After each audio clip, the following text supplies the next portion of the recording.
বর্তমান বন্ধুরা খালি ভোটের আলোচনা। ইলেকশন এসে গেছে আমাদের আসামে, তাই যেখানেই যাই সেখানেই খালি ভোট ভোট ভোট দিন, ভোট দিন। চার দোকানে তো বসাই যায় না, খালি ভোটের আলোচনা চলছে। তো বন্ধুরা অবশ্যই থাকবেন, আজকে একটি আমি ভোট নিয়ে আলোচনা করে ভিডিও করব। তো অবশ্যই থাকবেন সঙ্গে, দেখতে পারবেন, শুনতে পারবেন কী রকম ভোটের আলোচনা চলছে, গ্যাদারিং চলছে। তো বন্ধুরা একটি লং হবে ভিডিওটা, অবশ্যই ধৈর্য সহকারে থাকবেন, দেখবেন ও ভালো লাগলে লাইক শেয়ার কমেন্ট করে পাশে থাকবেন। আশা করি ইলেকশন তো 5 বছরে একবার হয়, সব জায়গায়ই হয়, প্রত্যেক দেশেই হয় ইলেকশনটা। তো ইলেকশনটা হলো গণতান্ত্রিক একটি ভোট, সবার জন্য সমান অধিকার। তো যে যাকে ভালো পাবে সে তাকেই দিবে।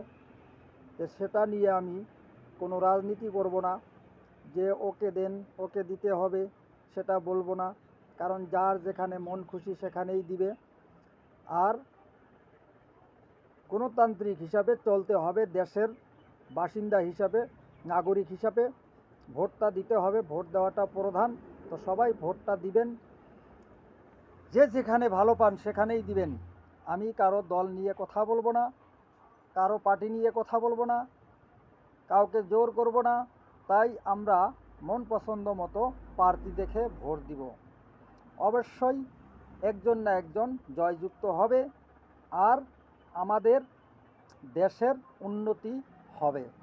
তাই দেশের উন্নতির জন্য আমরা সবাই মিলিয়ে মিশিয়ে সবাইকেই ভোট দিয়ে জয়যুক্ত করার চেষ্টা করব।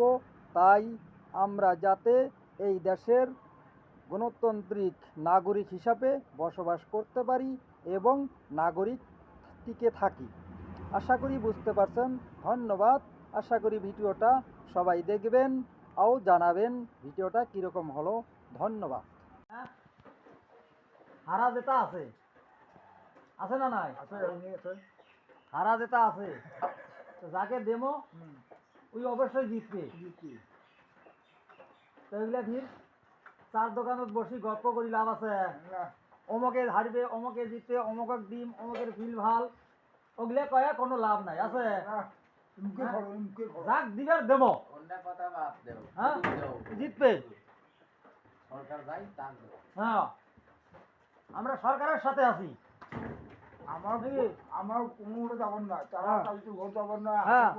এই যে আমার সার চলে যাচ্ছে না, এই যে আমার সার, এই যে স্যার আসছে। স্যার খবর কম তো, ইলেকশন খুব ভালো ভালো যাইবে। হ্যাঁ 10 জনের মধ্যে একজন জিতবে, এর কপাল ভাল নাকি? আমরা কারো বিরুদ্ধে নাই নাকি? আমরা সরকারের সাথে আছি। হ্যাঁ ভোট দেওয়া খাইবে দেবো, হয় না নাই? এটি কোনো আমরা রাজনীতি নাই। হ্যাঁ